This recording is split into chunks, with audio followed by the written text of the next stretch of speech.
कधी तुम्ही गावरान बोर, जर्सी नाही, कोणते गावरान बोर, तिच्या दोन प्रकारे, एक असा सुळा असतो काटा आणि एक कसा राहतो वाकडा राहतो.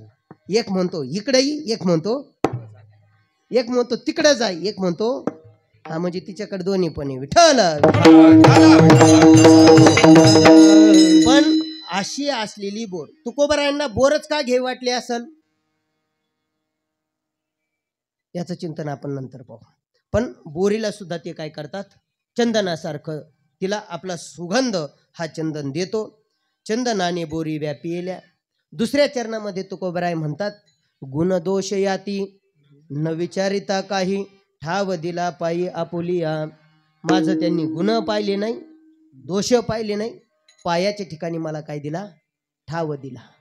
आणि तिसऱ्या चरणामध्ये सांगतात, कदाचित कोणी म्हणन माझ्याकडे सामर्थ्य नाही बुवा, मी तर कधी हरिपाठ पाहिला नाही, एवढ्या जवळ माऊलींच्या राहिलो, कधी वारीला गेलो नाही, कोणी वारकरी दारात आला तर त्याला कधी मधुकरी दिली नाही, पाणी सुद्धा दिलं नाही, मग माझा उद्धार होईन का हो, माझा अंगीकार करतील का हो. काय म्हणजे अधिकार माझी योग्यता नसताना माझा अंगीकार करतील का. तर तुकोबराय तिसऱ्या चरणामध्ये महत्वाचं सांगतायत. तुका म्हणे आले समर्थाचे मना, तरी होय राणा रंक त्याचा.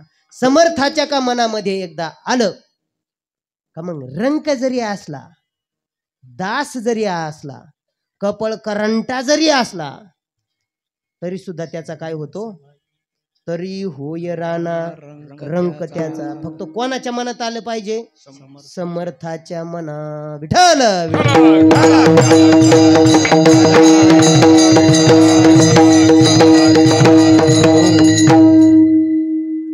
अशा प्रकारे अभंगाचा सरळ सरळ भावार्थ आपल्या समोर ठेवण्याचा प्रयत्न केला. नियोजित वेळेमध्येच आपला कार्यक्रम पूर्ण होईल, त्याबद्दल कुठलीही काळजी घ्यायची नाही. मागच्या वेळेस थोडंसं रान पांगलं होतं, थोडंसं म्हणजे एक 10-5 मिनिटाचं, हा, पण ह्या वेळेस तसं होणार नाही, कारण गेली 7 दिवसापासून वळणला कार्यक्रम चालू होता आणि आजच तिथला काला करून तिथून घरी आलो आणि घरून इकडे आलो, एवढाच फरक आहे. त्यामुळे थोडासा आवाज पण बसलेला आहे. आता 7 दिवस वरडणं सोपं नसतं, तुम्हाला चांगलं माहिती आहे. आता तशी का आपला कितवा दिवस आहे, हा तिसरा दिवस आहे. 7व्या दिवशी बाबा व्यासपीठ चालवायचं, नुसतं चालवायचं नाही, त्याच्यात सांगायचं सुद्धा.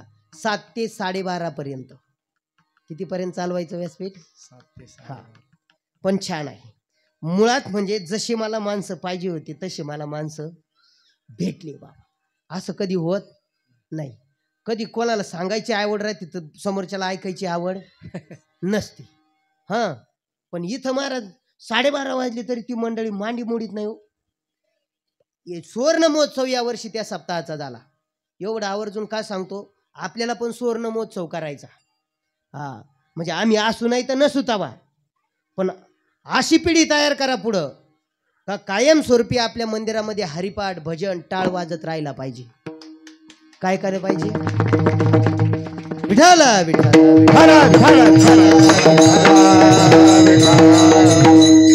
त्या मंडळींना मागच्या वर्षी सांगितलं होतं मी, म्हटलं पुढच्या वर्षी आपलं 50वं वर्ष आहे आणि मागच्या वर्षी त्या मंडळींनी 25 विद्यार्थी बाहेरच्या संस्थेतून आणले होते. म्हणजे ही गोष्ट नाही सांगत आहे तुम्हाला मी, ज्यांना पाहिजे त्यांना उद्या मी वाटलं तर माझ्या बरोबर आपल्या गाडीतून जाऊ, तुम्ही पेट्रोल सुद्धा खर्च करायचं नाही. पण कालच 65 विद्यार्थ्यांना माझ्या हाताने त्यांनी ट्रॉफी दिल्या.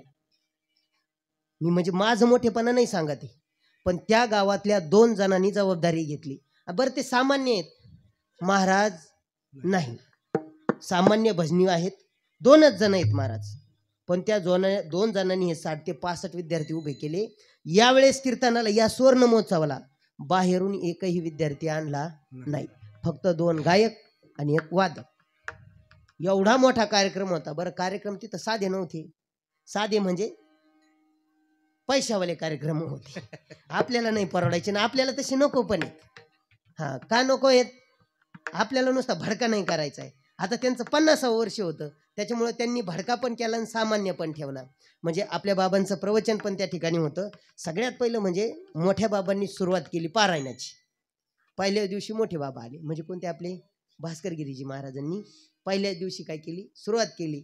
आणि महात्म्यांनी सुरुवात केल्यानंतर कार्यक्रमात कुठलाही अडथळा येत नाही. ते आज मी अनुभवलं, काला करूनच आलोय. म्हणून तुम्हाला सांगतो का या संतांची कृपा सामान्य नाही. एकदा का त्यांनी ठरवलं मग काही मागं बाकी राहत नाही. तर या वळण गावामध्ये हे 60-65 विद्यार्थी जे तयार झाले आता, तर ते साधारण पहिली, दुसरी, तिसरी पासून तर 5वी 6वी पर्यंतचे आहेत. म्हणजे आता हे मंडळी 75 करील का नाही सप्ताहाची, बरोबर की नाही? म्हणजे पुढच्या 25 वर्षाची काळजी राहिली नाही. नवे त्यातली ती जी मंडळी आहे याच्यापर्यंत सुद्धा जातील. कोणत्या शतकपूर्ती सुद्धा काय करतील ते. हा, त्यामुळं आपले बालगोपाळ जे आहेत, आता हे 2 बाळ इथं उभे आहेत, पण लक्षात ठेवा पुढच्या वर्षी आपले सगळे बाळगोपाळ इथं उभे पाहिजे. त्याशी इकडे दगडावर बसले, तिकडं गप्पा मारतेत, कोणी तिकडं भांडणं करतेत. ही आपली पिढी आहे महाराज, आणि ही आपली मुलं ही खरी आपली संपत्ती आहे. लक्षात ठेवा, त्यांच्यासाठी तुम्ही किती जरी माता मावले हो, ही जबाबदारी पहिली तुमची.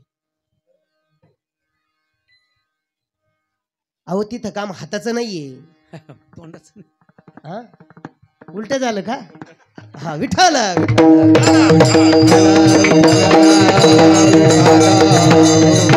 अहो तुम्ही सुज्ञ मंडळी, मला समजून घ्या तुम्ही जरा. हा, तर जिथं हाताचं काम आहे तिथं माता मावले हो, हाताने काम चालू द्या. कान माझ्याकडे द्या. माझ्याकडे फक्त कानाची आणि मनाची गरज आहे. शरीराने कुठं आहात याच्याशी मला काही आवश्यकता नाही. कारण मन ज्या ठिकाणी आहे तेथे तुम्ही आहात. जवळी नाही चित्त काय मांडलेसे प्रेत. विक्षेप झाला का मग ते कीर्तन थोडं बाजूला जातं. मला चिंतनावर ठेवा, तुम्ही बाजूला नेऊ नका. मी सांगत होतो का वळण गावामध्ये प्रत्यक्ष घडलेला हा चमत्कार आहे का मागच्या वर्षी 25 विद्यार्थी आणले होते आणि ह्या वेळेस हरिपाठाला त्यांच्या गावातल्या प्रॉपर त्यांच्या गावातल्या 2 लाईनी उभा होत्या. एकही विद्यार्थी आणावा लागला नाही. गावाचे मागच्या वेळेस 25,000 देऊन त्यांना त्यांच्या तैनातीत राहावं लागलं होतं. म्हणजे ते आले का पहिलं त्यांचं जेवण का त्यांना नेण्याची सोय, त्यांना आणण्याची सोय, म्हणजे तो खर्च वेगळा. म्हणजे तो करू नये असं नाही, पण ही जर संपत्ती आपल्या गावामध्ये निर्माण झाली तर गावातला टाळ कधी बंद पडणार नाही. आणि ती संपत्ती अनेक अपवादापासून बाजूला ठेवील महाराज. म्हणजे व्यसनापासून बाजूला ठेवील. सगळ्यात पहिली गोष्ट म्हणजे तुमच्या घरात पुन्हा कधी धिंगाणा होणार नाही. लक्षात येतंय का? कारण हल्लीचं दुर्दैव असं आहे, तुमची आमची तरुण पिढी व्यसनाधीन जास्त झालेत. काय झाले? हा, त्यामुळं व्यसनाने सगळ्यात पहिलं महाराज बुद्धी भ्रष्ट होते. काय भ्रष्ट होते?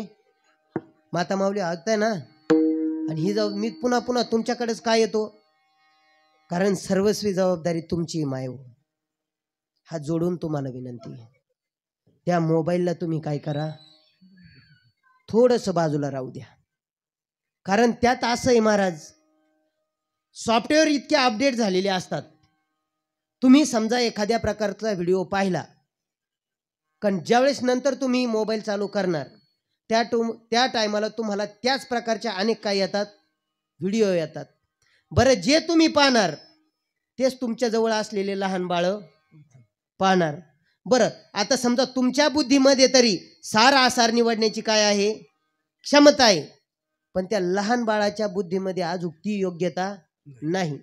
त्यामुळं त्यातलं योग्य काय आणि अयोग्य काय, खरं तर याच्यावरती बंधन हे शासनाचं पाहिजे. कोणाचं पाहिजे? हा, म्हणजे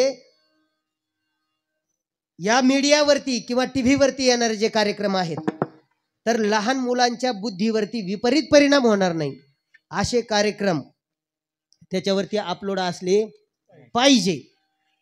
आणि इतर कार्यक्रम ज्याला पाहिजे त्याच्याच पासवर्डने ते निघाले पाहिजे.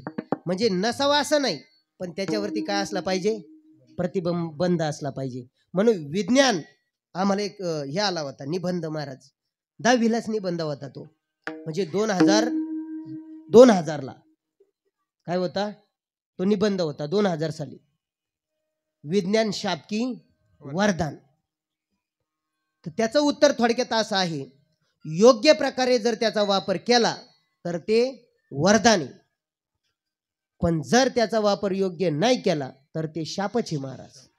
काही लहान लहान मुलांचे डोळे गेले, काही मेंदू काहींचे मेंदू हँग झालेत. म्हणजे गोष्ट नाही सांगत आहे माता माऊली. हा, तुम्ही सर्च करा, हे सांगतो नुसतं वरवरचं नाहीये.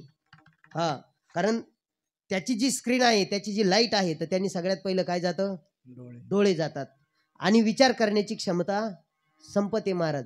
बघा ना तुम्ही, किती जणी आता इथं बसलेल्यांपैकी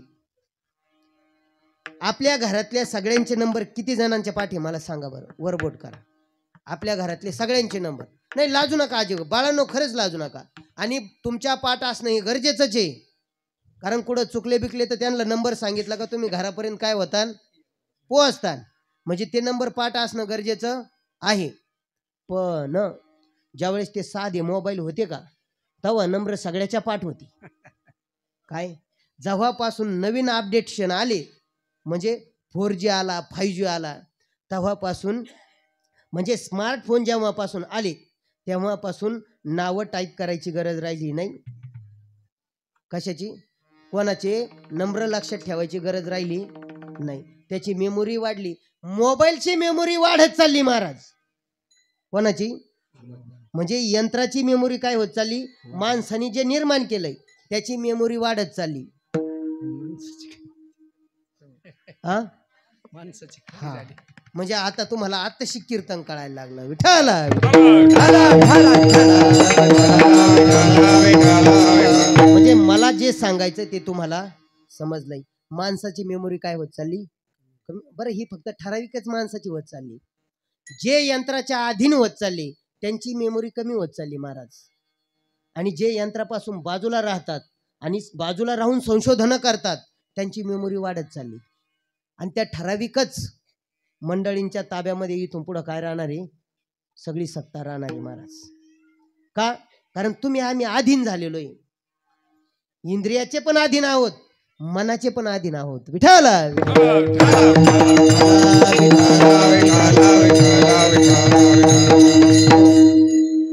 मन इंद्रिय म्हणजे 10 इंद्रिय, पंच ज्ञानेंद्रिय, पंच कर्मेंद्रिय आणि 11वं मन, यांच्या सगळ्यांच्या आपण काय आहोत, अधीन आहेत. आणि सगळ्यात महत्वाची गोष्ट आहे, तुम्हाला आम्हाला लालच लागलेली ती पंचविषयाची.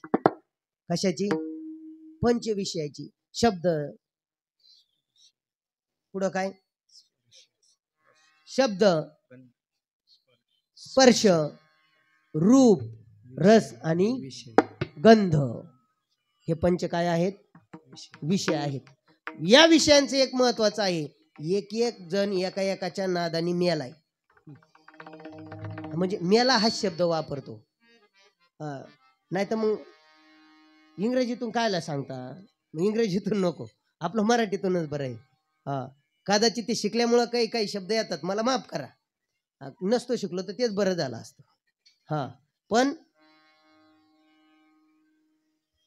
प्रत्येकाला काय आहे, मर्यादा आहे. एका विषयाच्या सेवनाने एक जण मरतो महाराज. आणि माणसाच्या ठिकाणी 5ही पण येत. म्हणजे एकाचं वाटोळं शब्दानी होतं, हरिण शब्दानी मेल्या जातं.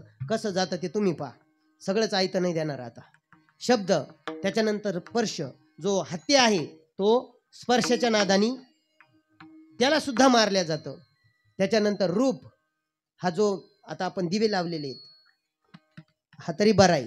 तर पहिला जो मरकुरी होता, कोणती ती टूप, तर त्या टूपला इतकं व्होल्टेज, म्हणजे इतकं ती गरम असायची. पण जो पतंग असतो ना, तुमच्याकडे कळतंय का, ते बसले म्हणजे त्यांना पाठीला त्रास होतोय, म्हणून ते काय झाले, बसले. काही प्रॉब्लेम आहे का कोणाला, काही प्रॉब्लेम आहे का दुसरा, नाही ना. मग तुम्ही माझ्याकडे लक्ष द्या ना. मी हे बघा, एवढ्या कष्टाने आलोय मी, एक तर सुपर आहे, सुपर एक्सप्रेस आहे इकडं, आणि त्याच्यावरून गाडी चालवायची म्हणजे त्या सोपी गोष्ट नाहीये. नशीब आपलं चांगलं आहे, आज पाऊस नाहीये, नाही तर तिकडूनच यावं लागलं असतं, नाही तर इकडून यावं लागलं असतं. सोपी गोष्ट नाही महाराज. आणि एवढ्या कष्टाने तुम्ही बोलवलंय, त्यामुळं इकडे तिकडे शुल्लक गोष्टीकडे नका लक्ष देऊ. झालं, किती मिनिटं राहिले, फक्त अर्धा तास. म्हणजे 2 तासातलं किती राहिले? 75% गेले. किती राहिले? फक्त 25% राहिले. आणि या 25% आपल्याला 3 चरण पूर्ण करायचे. पण तुकोबरायांचं सामर्थ्य तुम्हाला माहिती आहे. आपला जो विषय चालू आहे का पहिला आपल्या मुलांवरती संस्कार होणं गरजेचं आहे. आज ती महत्वाची गरज आहे महाराज. तुम्हाला किती वेदांत सांगितला, घट पट माया ब्रह्म, तर ते काय मी माझं पांडित्य तुमच्या डोक्यावरून जाणार, तुम्ही सुद्धा म्हणा वा महाराजांनी काय कीर्तन केलं हो रात्री. बाबा नुसता वेदांत काय सांगितलं? घट पट माया ब्रह्म, साधन चतुष्टय वगैरे वगैरे काय केलं बाबांनी?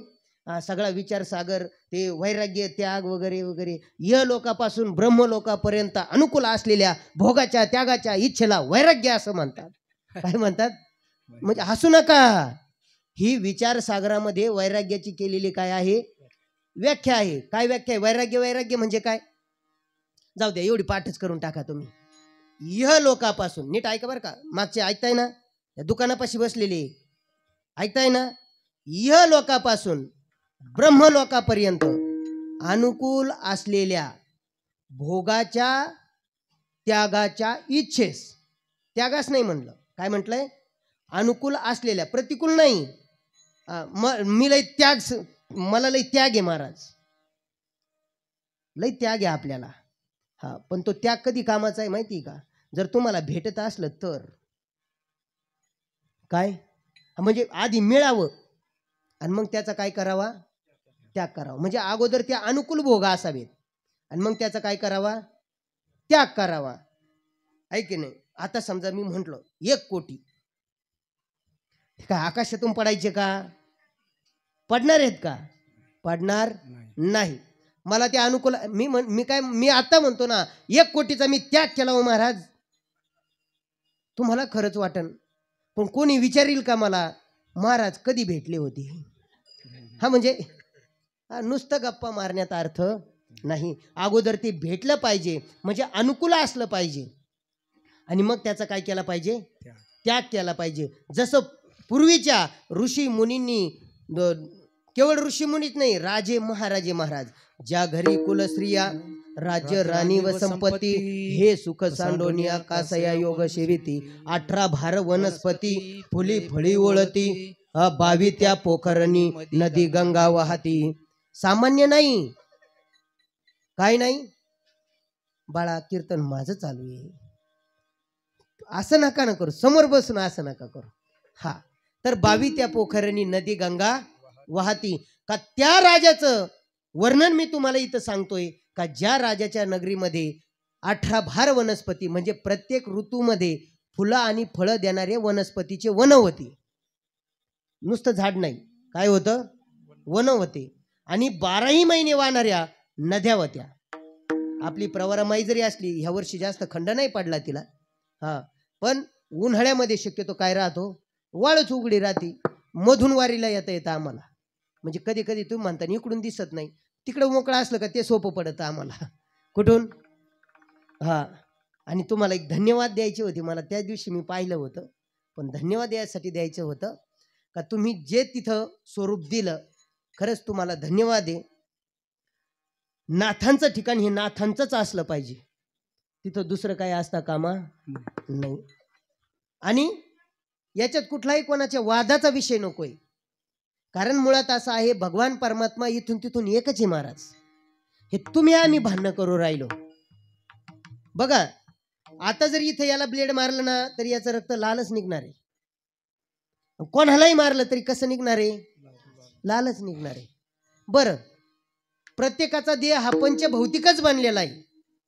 काय बनलेला आहे? पंचमहाभूताचाच. ऐका, लक्ष देताय तुम्ही, कशाचा बनलेला आहे? पंचमहाभूताचा बनलेला आहे. समजा मी अमुक धर्मामध्ये गेल्यानंतर जर मला सुख प्राप्त होणार असतं, कोणत्या धर्मामध्ये? समजा ख्रिश्चन म्हणा, मुस्लिम म्हणा, मग आता प्रत्येक जण तर आपल्या देवाविषयी काय सांगतात? सर्वशक्तिमान. मग जर त्या देवाची इच्छा असती का यांनी याच धर्मात यावं, तर त्यांनी त्या धर्मात मला जन्म दिला नसता का? नाही, म्हणजे आपण मनुष्य आहोत, आपल्याला देवाने काय दिलेली आहे? बुद्धी दिलेली आहे, दिलेली आहे की नाही? आपलं कोणाच्याही विषयी दुमत नाही. मुळात ईश्वर कोणाला म्हणतात? ईश या शब्दाचा अर्थ पहिला समजून घ्या. ईशनोती शासनोती इति ईश्वरा, म्हणजे ईश म्हणजे मालक, आणि त्याचं दुसरं एक आसन आहे शासन करणारा, म्हणजे सर्वांना आपल्या अधिकृत ठेवणारा, सर्वांना सर्व प्रकारे सर्वांच्या सर्व इच्छा पूर्ण करणारा आणि सर्वांना आपल्या अधीन ठेवणारा. त्याला काय म्हणतात? सर्व, म्हणजे ज्याच्यापासून सर्व उत्पन्न होतात, ज्याच्यामध्ये हे सर्व राहतात आणि ज्याच्यामध्ये शेवटी हे सर्व लयाला जातात, त्याला काय म्हणतात? ईश्वर म्हणतात. जयापासून हे महिमंडळ निर्माण झाले, हा, त्याच्यापासून हे सगळं काय झालेलं आहे? निर्माण झालेलं आहे. आणि मग ज्या परमात्म्यापासून हे निर्माण झालेलं आहे, त्या परमात्म्याला जर वाटलं असतं की यांनी या धर्मात जर याचं कल्याण आहे, तर त्यांनी मला तिथं जन्माला घातलं नव्हतं का? एवढं सामर्थ्य त्याच्याकडे नाही का? आहे का नाही? भगवंतामध्ये ज्या ठिकाणी भगवंताचं वर्णन केलेलं आहे, ऐका, यश श्री औदार्य ज्ञान वैराग्य ऐश्वर्य हे साही गुणवर्य वसती जेथ, म्हणून तो भगवंत. विठ्ठल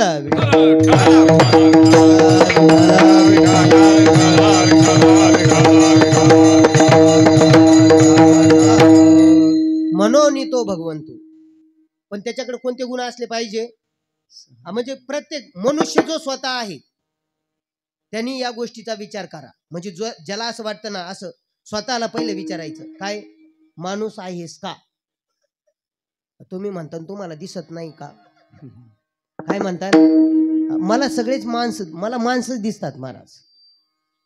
हा, पण दोन गुण त्याच्या ठिकाणी असतात, दोन प्रकारची संपत्ती त्याच्याजवळ असते, आणि त्या दोन प्रकारच्या संपत्तीनुसार तो माणूस का राक्षसी हे ठरले जातं. काय ठरलं जातं? माणूस का राक्षसी कशावरून ठरलं जातं? हा, म्हणजे ते पहिल्या कल्पना सोडून द्या तुम्ही. राक्षस म्हणजे त्यांना असे शिंग फुटलेले आहे की नाही, भले मोठे त्यांचे केस, असे फणगाड्या फुटलेले दात, हा, ते भले लांब लांब नख, असला प्रकार नाही. मग 16वा अध्याय ज्या वेळेला तुम्हाला येईल त्यावेळेला बाबा तुम्हाला सांगतील. त्या 16व्या अध्यायामध्ये सांगितलेलं आहे दैवासुर संपद विभाग योगो नाम. काय सांगितलं? दैवी आणि आसुरी संपत्ती सांगितली. त्यामध्ये दैवी संपत्तीचे 26 गुण आहेत. किती आहे? 26 गुण आहे. आणि आसुरी संपत्तीचे फक्त 6 गुण आहे. आसुरी संपत्तीचे किती आहे? 6. हा, म्हणजे तिथं क्वांटिटी कमी आहे महाराज, पण क्वालिटी भारी आहे त्याची. काय? हा, बहुतांश असं होतो, क्वांटिटी जास्त असली का क्वालिटी काय होते? घसरते. इथं क्वांटिटी पण कमी आहे, म्हणजे इथं संख्या पण कमी आहे, त्याच्यामुळे पॉवर लई आहे महाराज. तुम्हाला कोणाला काही सांगायचंय का? नाही ना? नाही, तुम्हाला कोणाला काही सांगायचं असलं तर मला सांगायचं, कारण इथं जबाबदारी माझ्याकडे दिली तुम्ही बोलायची. तुमच्याकडे सध्या जबाबदारी फक्त ऐकायची. कशाची आहे? तुम्हाला मान्य आहे का? तुम्ही मला कशासाठी बोलवलंय? हात जोडून विनंती भाऊ, कशाला बोलिलं सांगा ना. तुम्ही बोलले म्हणजे मग पुढे जाईन कीर्तन. कशाला बोलिलोय? सांगायला. लवकर बोला ना, मग पुढे जाऊ ना. आपण सांगायला बोलिलो, बरोबर की नाही? मग सांगायला जर आपण मला या ठिकाणी बोलवलं तर मग तुमची काय जबाबदारी आहे? हा, भलं मांडवाच्या बाहेर गेल्यावर इकून ऐका आणि इकून, हा, पण कमीत कमी इथं जोपर्यंत बसलेले आहेत तोपर्यंत काय करा? ऐका. विठ्ठल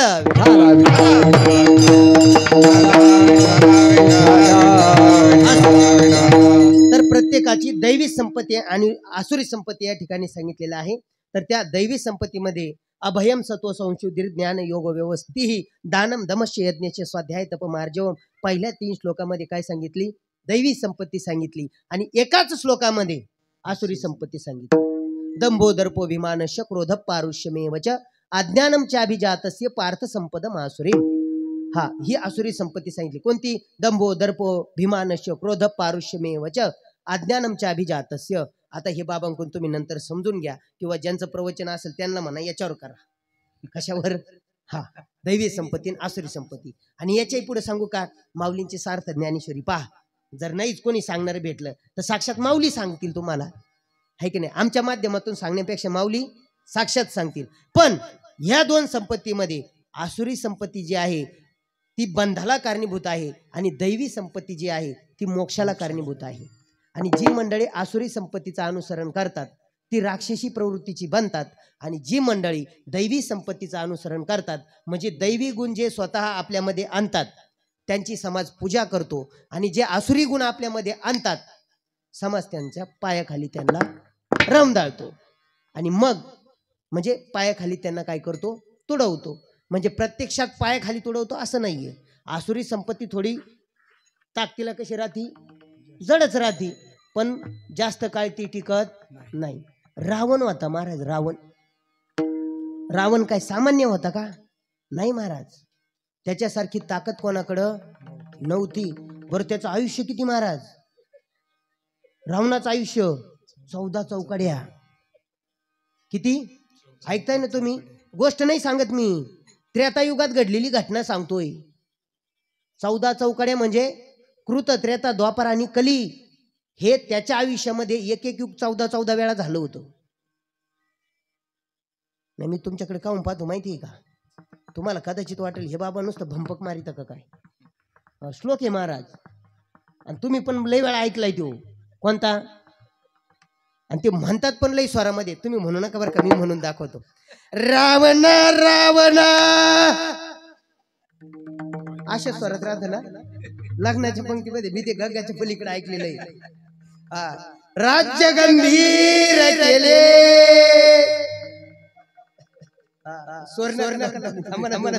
मग कारण तिथं स्वर नाही लावलेलं राहत. शिते सारखे रत्न चोरून नेले, शिते सारखे रत्न तुला पचेना. आता लाव. 14 चौकड्या राज्य तुला घडेना. मग हे जे 14 चौकड्या सांगितलं ना, एक चौकडी म्हणजे चारही युगाचं एकदा होती. ती एक झाली कडी. जशी आपल्या गायनला वगैरे बांधतो त्या साखळीची जशी एक कडी राहते ना, तर त्यातली एक कडी ही 14 चौकड्याची एक कडी. अशा 14 चौकड्या त्याचं राज्य होतं. आणि कोटी घरे जेथे काशा आणि तांब्याची शुद्ध कांचण्याची सप्तकोटी. बरं ताकद किती महाराज? भगवान शंकराचा तो हिमालय सुद्धा हे काय केला होता? कैलास पर्वत त्यांनी काय केला होता? उचलला होता, हलवला होता महाराज. एवढं काय होतं त्याचं सामर्थ्य होतं. आणि एवढं सामर्थ्य असून देखील सुद्धा बरं पंडित किती होता महाराज? त्या बाबांनी जे शिवतांडव स्तोत्र रचलेलं आहे ते चांगल्याला शुद्ध म्हणता येत नाही. म्हणजे एवढा काय होता? बरं एवढंच नाही, ज्ञानाच्या बाबतीमध्ये 4 वेद पारंगत होता. काय होता? पण महाराज आसुरी संपत्ती होती त्याच्याकडे. काय होती? आसुरी. म्हणून शेवटी त्याला काय व्हावं लागलं? मरावं लागलं. म्हणजे तो बरं त्याला काय असे शिंग वगैरे फुटलेले होते असं काही नव्हतं. माणसासारखाच होता. फक्त दंभो दर्पो भीमानस्य क्रोध पारुष्यमेवच आज्ञानम चाभिजातस्य. हे सगळं त्याच्याकडे काय होतं? म्हणजे भगवत स्वरूपाविषयीचं त्याला काय होतं? बाकीचं ज्ञान पुष्कळ होतं, पण आत्मस्वरूपाचं काय नव्हतं? ज्ञान नव्हतं. आणि म्हणून यामध्येच तो काय झाला?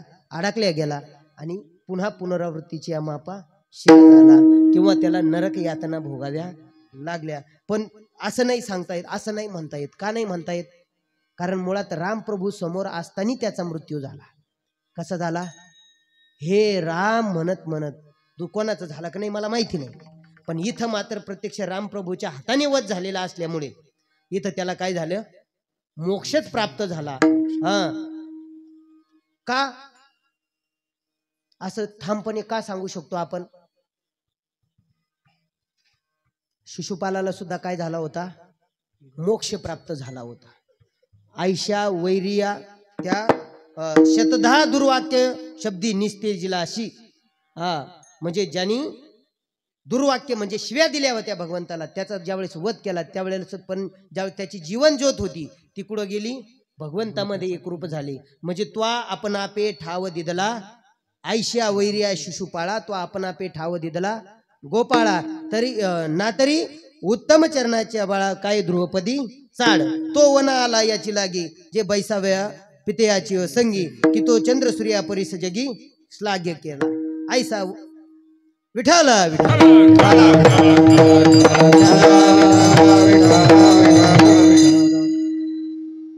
तर तर हे सगळे प्रमाण या ठिकाणी आहेत. माता माऊली हो, मुलांना सुधारवण्याची जबाबदारी कोणाची आहे? हा. आणि जर कळत लक्षात येत नसेल तर माऊलींनी लिहिलेला बाळछंद जो आहे तो आपण व्यवस्थित बघा. एक आई आपल्या बाळाला झोका देत असताना म्हणजे झोळीमध्ये ज्यावेळेस झोका देते त्यावेळेला त्याला अंगाई गीत होते, गीत गात होते. काय म्हणत होती ती? उपजता रंगणारे तो जावे वना, बैसोनी आसनी रे पाहे निर्वाणीच्या खुना. एवढंच नाही, तिथं ती आपल्या बाळाला सांगत होती का एकांतात जाय, एकांतात बसून अंतरित त्या सगळ्या काय पहा, खुना पहा. ज्ञानोबराय तुकोबरा आदी ही सर्व संत महात्मे हे या जीवाच्या संगतीत ज्या वेळेला हा जीव यांच्या संगतीमध्ये जातो त्यावेळेला यांच्या जीवनात परिवर्तन झाल्याशिवाय राहत नाही. किती परिवर्तन होतं महाराज, किती परिवर्तन होतं. आतला रंग पालटतो आणि नुसतं गुणामध्ये सुद्धा काय होतं, परिवर्तन होतंय. पिकलिया सेंदे कडूपण गेले तैसे आम्हा केले पांडुरंगे. त्याचप्रमाणे संतांच्या संगतीत आल्यानंतर काय परिवर्तन होतं मनुष्याचं. कास संतांच्या संगतीत जायचं. अभंगाचं पहिलं संतना सरिता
संतांनी सरिता केलो तैशा परी चंदनाने बोरी व्यापिला. माशी मी सांगता सांगता थांबलो होतो की तुकोबरा या ठिकाणी बोरीचं उदाहरण का दिलं.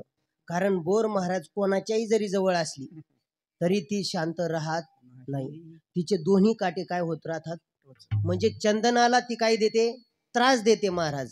हा, चंदनाचे पानं सुद्धा एकही पान नीट ठेवत नाही, सगळ्या पानं काय करते ती फाडून टाकते. एवढंच नाही, त्या चंदनाला कायमस्वरूपी चिरा मारित राहते. म्हणून इथं बोरीचं उदाहरण दिलं. हा, म्हणजे संत इतके उपकारी असतात का ते त्यांच्यावरती अपकार करणाऱ्यावरती सुद्धा उपकार करतात. काय करतात? ज्ञानोबरायांच्या महाराज मधुकरीमध्ये माती कालवली. काय केली? हा, मधुकरीमध्ये माती कालवली महाराज. आणि ते ज्ञानोबराय म्हणतात जे खळांची व्यंकटी सांडू. बरं, सामर्थ्य काय नव्हतं. जर तिथं ते म्हणले असते, कुठं तिथं म्हणले असते का हे खळ लगेच संपले नसते का? हा, का बरं? महाविष्णूचा अवतार. मग महाविष्णूचा अवतार असताना त्यांना संपवणं अवघड होतं का? पण नाही महाराज. कारण ज्या वेळेला द्वापार युगाचा शेवट झाला त्यावेळेला भगवान परमात्म्याने सभा भरवली आणि सभा भरवल्यानंतर काही नाही ना, काही असलं तर मला सांगत जाऊ, मी तुमचाच आहे, मला तुम्ही असं बाजूला नका टाकू. विठ्ठल आपलं इथलं कीर्तन म्हणजे शिवभावाचं कीर्तन आहे. कोणतंही हा, अलीकडं पलीकडं. त्यामुळं तसं काही असं तुम्ही मनात काही ठेवायचं नाही. आणि घड्याळाकडे तर अजिबात पाहायचं नाही. आता तुम्ही एवढे रमलेले आहेत का मी अजून 2 तास घेतले तरी तुम्ही काही म्हणणार नाही, पण मी काय आतताईपणा करणार नाही. हा, तर या ठिकाणी सांगायचं तात्पर्य काय आहे, पहिल्या चरणामध्ये कितीही दुष्ट व्यक्ती असला पण तो जर संतांच्या संगतीत असला तर त्याचा उद्धार झाल्याशिवाय राहत नाही. पण दुष्टाचं जाऊ द्या, किती आज्ञेने असला तरी सुद्धा त्याचा काय होतो, उद्धार होतो. महाराज गावबा नाथ महाराजांकडे फक्त पुरणपोळी खायला आलेला होता. कशासाठी? पुरणपोळी. हा, पण नाथ महाराज ज्या वेळेला समाधी घेण्याची वेळ आली त्यावेळेला ग्रंथ काही अपुरा राहिला होता. आणि त्यानंतर विशेष असं आहे महाराज, नाथांनी नंतर हरिपंडिताला नाही सांगितलं ग्रंथ पूर्ण करायचा. तो काशीवरून शिकून आलेला होता, विद्वान ब्राह्मण होता. कोण? हरिपंडित स्वतःचा वंशशिवाय, म्हणजे वंश परंपरा जर करायची असती तर हरिपंडिताला सांगितलं असतं, पण नाही. तिथं सांगितलं हा जो गावबा आहे ना, तो गावबा ग्रंथ काय करील पूर्ण. नाथांच्या मुखातून शब्द निघाले, महाराज ग्रंथ पूर्ण केल्यानंतर नाथांनी कोणतं लिहिलेलं आहे आणि गावबानी कोणतं लिहिलेलं आहे फरक कळत नाही. बरं एवढंच नाही, अभंगाच्या दुसऱ्या चरणामध्ये म्हणतात, गुण दोष याती न विचारिता काही, ठाव दिला पायी आपुलिया. तुम्ही म्हणता 3च चरण असून म्हणून दिले नाही, आजच्या दिवस मला माफ करा. पुढच्या वेळेस तुम्हाला सगळे चरण म्हणून देईल मी. कारण काय आहे, आता वेळ ते बोलत बोलत जरा धसाळ गेलो, सुरुवातीला वेळ नाही लक्षात राहिला, आता आलाय पण आता वेळ निघून गेलाय. असं तर गुण दोष याती न विचारिता काही, ठाव दिला पाहिजे आपुलिया. तुकोबरा या द्वितीय चरणामध्ये म्हणतात, त्यांनी माझा गुण पाहिला नाही आणि माझा दोष सुद्धा पाहिला नाही. गुण आणि दोष या दोन्ही सहित त्यांनी माझा काय केला, अंगीकार केला. बरं हे तुकोबराय त्यांचे स्वतःचे अनुभव सांगतातच, पण त्यांचे अनुभव सांगता सांगता तुकोबराय तुम्हाला आम्हालाही असं सांगतायत का तुम्ही तुमच्यात कसेही गुण असू द्या, तुमच्यात कुठलेही दोष असू द्या, त्याचा तुम्ही सुद्धा विचार करू नका. हा, संत इतके कृपाळू आहेत, संत इतके उदार आहेत का ते तुमचं गुण दोष आणि सगळ्यात महत्वाची तिसरे कोणती, गुण दोष याती. हा, आता जे माऊली विठ्ठल विठ्ठल प्रमाण बंद करण्याची माझी इच्छा नाहीये, पण पुढेही मला न्यायचं नाहीये आणि प्रमाण अवश्य द्या तुम्ही, पण आज नको. हा, तर विषय काय चालू होता आपला, गुण दोष आणि याती. याती म्हणजे जाती आणि जाती म्हणजे प्रकार. काय, संत कुठलीही जात आपली पाहत नाही. 700 वर्षापूर्वी तुकोबरायांनी मेळविली मांदी वैष्णवांची. आता हे तुम्ही एक लक्षात ठेवा, राजकारण्यांकडे लक्ष देऊ नका, हा जोडून विनंती.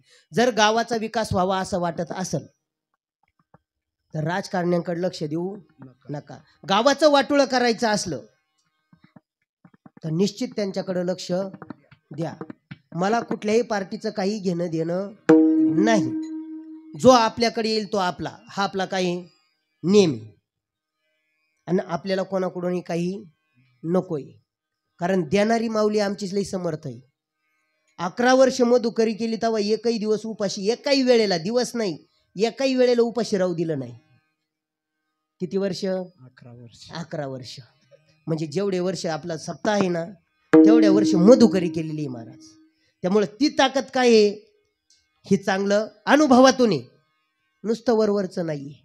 आणि म्हणून सांगतो, जीव काही आपल्याला पूर्ण करू शकत नाही. सांगण्याचा विषय आहे की आता हे जे चाललंय ना यांचं, जातीने आहे गणना करायची, जातीने आहे. अहो जात तर हद्दपार करायची होती ना, बाबासाहेबांना सुद्धा जात काय करायची होती, हद्दपार करायची होती. मग आता तिथं त्यांना जात विचारली का त्यांच्या नाकाला मिरच्या झोंबात्यात, बरोबर की नाही. आणि मग इथं आता प्रत्येकाला विचारणार आहे ते आल्यावर, तुमची कोणती जात, तुमची कोणती जात. कशाला जात लागत रे भाऊ तुला, कशाला जात लागत? म्हणजे माणसात भेड फोडा आणि राज्य करा. जे इंग्रजांनी तत्व वापरलं तेच तत्व यांना वापरायचंय आणि पुन्हा समाज काय करायचाय, विघटित करायचाय. महाराज आपल्या आपल्यात भांडणं लावून द्यायचे. काय करायचे? हा, मी सुरुवातीला का बोलून गेलो, जाती धर्माचा इथं विषयच नाहीये महाराज. म्हणून हात जोडून विनंती, कमीत कमी चिजबन गावकर मंडळी आपला जो शेजाऱ्याच्या जवळ ज्याच्या जवळ आपण राहतो ना, तुम्हाला उद्या ऐन वेळेला जर प्रॉब्लेम आला तर जेवढा तुमचा शेजारी तुम्हाला काम येईल तेवढा अमेरिकेत असलेला तुमचा भाऊ तुम्हाला काम येणार नाही, किंवा नेवाशात असलेला तो सुद्धा कामाला येणार नाही. तुम्हाला काम कोण येणार आहे? जो तुमच्या शेजारी, जो तुमच्या गावात आहे, त्यावेळेला जो उपलब्ध आहे तो तुम्हाला काम येणार आहे. मग तिथं तुमची जातपात पाहून जमणार आहे तुम्हाला? हा, बरं जाऊ द्या. आता 5 मिनिटं फक्त माझी राहिलेले आहे. माझ्या प्रश्नाचे पटापटा उत्तर द्या, लगेच मी पूर्ण करणार आहे. चोखोबरायची कोणती जात होती? निळोबरायची कोणती जात होती? नामदेव महाराजांची कोणती जात होती? नाही आठवा ना तुम्ही. हा, शिंपी. आता तुम्ही म्हणता हे जाती का सांगू राहिले? असं झालंय, संतांनी तुम्हाला आम्हाला जातीच्या बाहेर काढलं. काय केलं म्हणजे ते जातीचं जे किचकट जे भुलभुलाया आहे ना, भुलभुलाया, त्या भुलभुलायातून संतांनी काय केलं? बाहेर काढलं. पण तुम्ही आम्ही एवढे पठ्ठे महाराज तालमीतले संतांना जातीत ओढलं. कोणाला ओढलं? हा, माळी म्हणतात सावता महाराज माझे. काय म्हणतात? हा, नाही माळी म्हणतात सावता महाराज आमचे, आहे की नाही? ते चप्पल शिवणारे काय म्हणतात? रोहिदास महाराज आमचे. हे करणारे काय म्हणतात? शेणा महाराज आमचे. हा, मग हे म्हणतात हे आमचे श्रेष्ठ, ते म्हणतात ते आमचे श्रेष्ठ. महाराज ज्ञानोबरायांनी मेळविली मांदी वैष्णवांची. एका पंक्तीला सगळ्या जाती धर्मातले साधू संत जेवायला बसवले. एवढंच नाही, माऊलींनी ज्ञानोबरायांच्या समाधीच्या कालामध्ये स्वतः हे सगळे एका पंक्तीत संत बसलेले होते आणि स्वतः त्रैलोक्याचा बाप पांडुरंग परमात्मा त्यांना वाढीत होता. आई रखुमाबाई ती स्वतः त्यांना काय करीत होती? वाढीत होती. लक्षात येतंय का तुम्हाला? मग हे पंक्ती भेदन बिंगती भेदन हे आले कुठून हो तुमच्या डोक्यामध्ये? म्हणून तर म्हणलं डाव्या हाताने लिहिलेला इतिहास आहे. कोणत्या हाताने? हा, म्हणजे ज्याने आपण खात नाही. आता याच्या खाली नका बोलायला लावू मला, काय करू नका. हा, या लायकीची ती मंडळी कोण? जी देवधर्म मानित नाही, शास्त्र ज्यांना मान्य नाही, ते आपल्याला पण मान्य नाही ना. ही लोक विठ्ठल.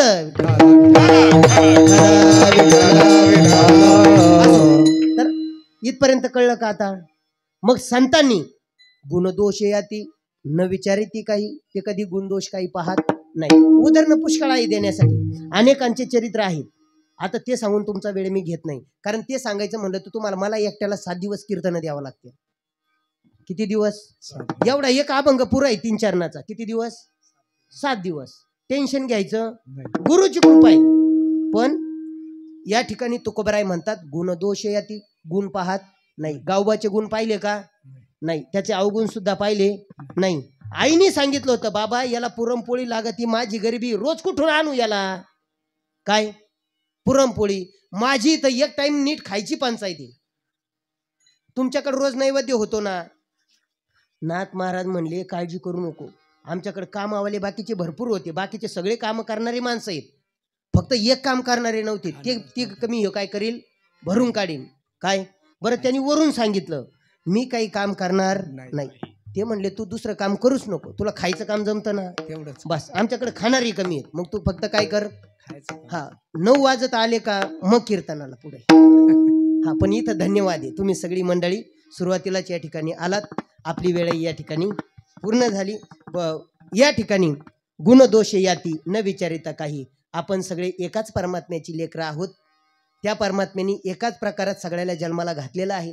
फक्त अंतःकरणापासून त्याचं मनापासून टाळी वाजून त्याचं काय करा? एकदा भजन करा. ठोबार खुमाई, ठोबार खुमाई, ठोबार खुमाई, ठोबार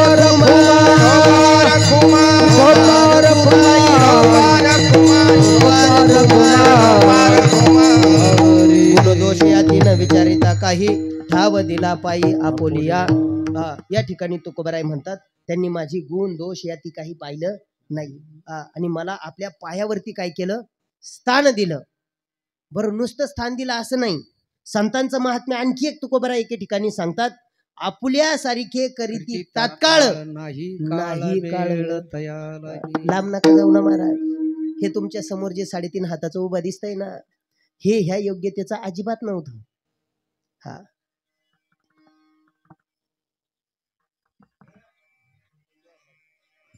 विठ्ठल विठ्ठल काय पण संतांच्या संगतीत गेल्यानंतर काय परिवर्तन होतं याची अनुभूती आम्ही स्वतः घेतलेली आहे. आणि तुम्हाला जर घ्यायची असेल तर ज्ञानेश्वरीच्या संगतीत राहा, म्हणजे ज्ञानोबरायांच्या संगतीत राहतान, गाठ्याच्या संगतीत राहा म्हणजेच तुकोबरायांच्या संगतीत राहतान, आणि एकनाथी भागवताच्या संगतीत राहा म्हणजे नाथांच्या संगतीत राहतान. तुम्हाला जे पाहिजे ते प्राप्त झाल्याशिवाय राहणार नाही. आणि ते सगळं प्राप्त करून देण्याचे सामर्थ्य कोणाजवळ आहे तर अभंगाचं शेवट. समर्थ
उतरणे 8 मात्रा धिन धाग धिन धाग धिन धाग धिन धिन ता पुरी झाल्याशिवाय सोडायची नाही. काहींना 4 मात्रेची लागते, आम्हाला 8 मात्रेची लागते. विठाला विठाला विठाला गुण दोष याती न विचारिता काही ठाव दिला पायी आपुलिया गुण दोष याती पाहत नाही. ध्रुवपद अतिशय महत्वाचं असतं का ज्याच्या बाजूने तो अभंग फिरत असतो. इथं महत्वाचं काय सांगितलं, कबीर मोमिन लतीब मुसलमान सेना नावे जाण विष्णुदास कान्हो पात्रा खोदू पिजारी तो दादू भजनीय भेदू हरीचे पायी. काय सांगितलं त्यांनी? बघा आपण काकड्याचे अभंग म्हणतो त्याच्यामध्ये कबीर मोबीन लतीब मुसलमान सेना नावी जाण विष्णुदास, म्हणजे इथं जातीचा धर्माचा कुठलीही भिंत राहिलेली नाही. आणि मग असं झाल्यानंतर सगळे एका ठिकाणी आल्यानंतर तुकोबराय म्हणतात, तुका म्हणे आले समर्थाचे मना. समर्थाच्या जर मनात आलं, भगवान पांडुरंग परमात्मा मुळात कसा आहे, भगवान श्रीकृष्णाच्या मनात आलं का याच्या कपाळावरती 18 विश्व दारिद्र्य लिहिलेलं आहे. कोणाच्या? उदाहरण माहिती, मी तुम्हाला पाणी लावणार नाही त्याला, आता वेळ संपलाय. सुदामा, जास्त सांगायची गरज नाही. तिथं अलक्ष्मी लिहिलेलं होतं, तर तिथं अक्षय लक्ष्मी केलं. काय केलं? अक्षय. आणि काय घेतलं त्याच्यासाठी देवानी महाराज? मुष्टीभर पोयासाठी गाव सोनिया. तुका म्हणे आले समर्थाचे मना. समर्थाच्या फक्त मनात यायला पाहिजे महाराज. राजाच्या मनात आलं. दाशी होती, दाशी, माऊलींनी उदाहरण दिलेलं आहे. दाशी होती, पण राजाच्या मनात आलं की हिला राणी करून घ्यायचं. काय मनात आलं? दाशीरू, तिथं माऊलींनी त्याचा उल्लेख केलेला आहे. पण राजाने जर तिला ठरवलं तर ती काय होते? राणी होते महाराज. काय होते? म्हणून तुका म्हणे आले समर्थाचे मना तरी होय राणा रंक. त्याचा जो रंक आहे त्याचा सुद्धा काय होतो? राजा होतो. याच्या उलट जर त्याच्या मनात आलं तर राजाचं सुद्धा काय करतो? सत्ता कोणाच्या हातात आहे? त्याच्या हातात आहे. मग आपल्याला जर राजा व्हायचा असेल तर त्यांच्याप्रमाणे आपल्याला वागावं लागल. असो, नियोजित वेळ आपली या ठिकाणी पूर्ण झालेली आहे. 5 मिनिटं आपले वेळ वरती घेतले त्याबद्दल अंतःकरणापासून मी आपल्याला दिलगिरी व्यक्त करतो. आणि पुढच्या वेळेस जर दिली संधी तर पुन्हा 5 मिनिटं सुद्धा पुढे जाणार नाही. मागच्या वेळेस 20 मिनिटं पुढे गेलो होतो, आता 5 मिनिटं पुढे आलो, त्यामुळं कमी कमी होत येईल. कारण आता थोडंसं आम्ही आणि खरं तुमच्यावर मी खरंच अन्याय केला, माफ करा बरं का. कारण तुमच्यासारखे गवई मला वाटलं आज मला एक पात्री करावं लागतं काय, म्हणून मी माझ्या पद्धतीनं चाललो.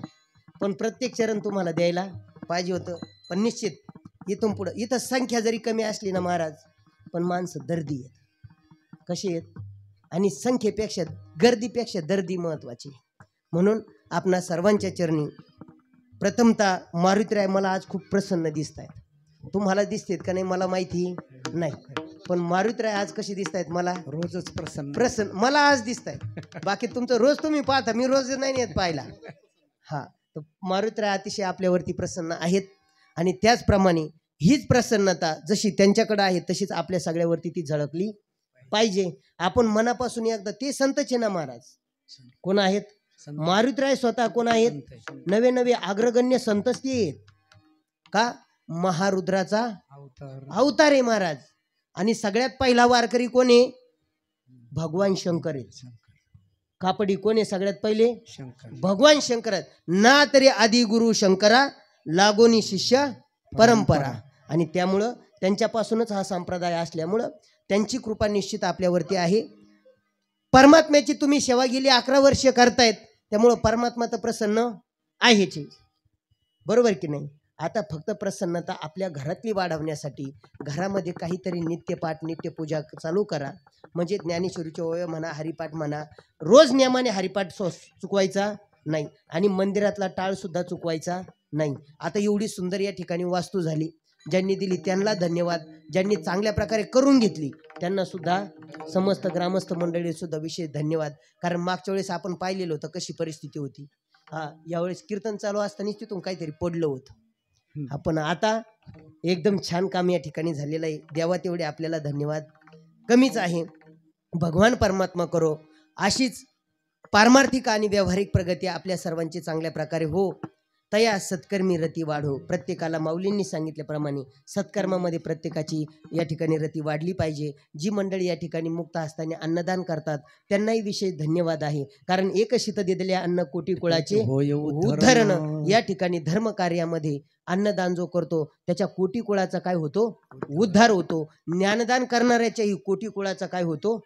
दानामध्ये दान हे दोन महत्वाचे आहेत, ज्ञानदान आणि अन्नदान. आणि हे आपण सर्व मंडळी गेली 11 वर्षापासून करतात.